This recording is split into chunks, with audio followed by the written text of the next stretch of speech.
On Christmas Eve of 1945, a house in West Virginia caught fire. The parents and 4 of their children escaped into the snow, but 5 of their children were never seen again. And when the ashes cooled, searchers found no bodies inside. No bones, no teeth, nothing at all. For the rest of their lives, the parents refused to believe they had died. This is the mystery of the Sodder children. George and Jenny Sodder were Italian immigrants who had built a good life. They lived in Fayetteville with their large family and their trucking business. On that Christmas Eve, the younger children begged to stay up late. Their mother agreed and went to bed with the 2 youngest. But in the weeks before, there had been warnings. A stranger had come to the house, looking for work.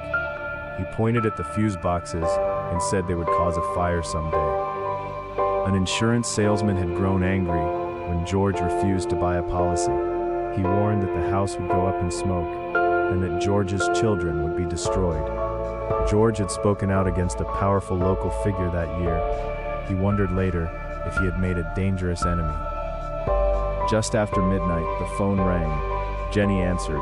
A strange woman's voice asked for a name she did not know. In the background, she heard laughter and glasses clinking.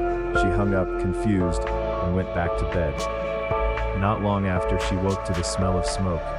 The house was on fire, and it was spreading fast. George, Jenny, and 4 of the children made it out into the freezing night, but 5 children were still upstairs. Maurice, Martha, Louis, Jenny, and little Betty. And this is where the impossible details begin. George ran to the wall to grab the ladder he always kept there, but the ladder was gone. It was later found tossed down an embankment, dozens of feet from the house.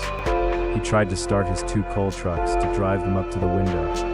Both engines were dead, though both had worked perfectly that day. He tried to call the fire department, but the phone line was dead.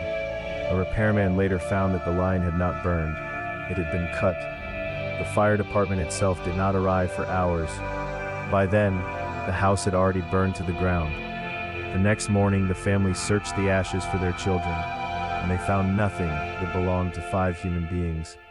Officials declared the fire an accident, caused by faulty wiring. They said the blaze had simply been hot enough to cremate the bodies completely. The death certificates were issued. The case was closed. But George and Jenny could not accept it, because a wood fire does not erase 5 children without a trace, and too many small things did not add up. A witness reported seeing the missing children in a passing car that night. Another said she served them at a hotel the next morning with adults she did not know. A bus driver claimed he saw balls of fire thrown toward the house. Later, the family found a strange object in the yard that looked like a device. Jenny began to experiment. She burned animal bones in a fire like theirs. The bones did not turn to dust. They remained. So where were her children's bones? The family hired private investigators and chased every lead. In 1949, they had the site excavated again. A few bone fragments were found, but experts said they were far too old and did not belong to the children at all. It was as if someone had wanted a body to be found. The years passed, and the leads grew stranger. A woman wrote to say she had seen the children in Texas. A priest hinted that he knew something, then went silent. And then, more than 20 years after the fire, a letter arrived. Inside was a single photograph of a young man.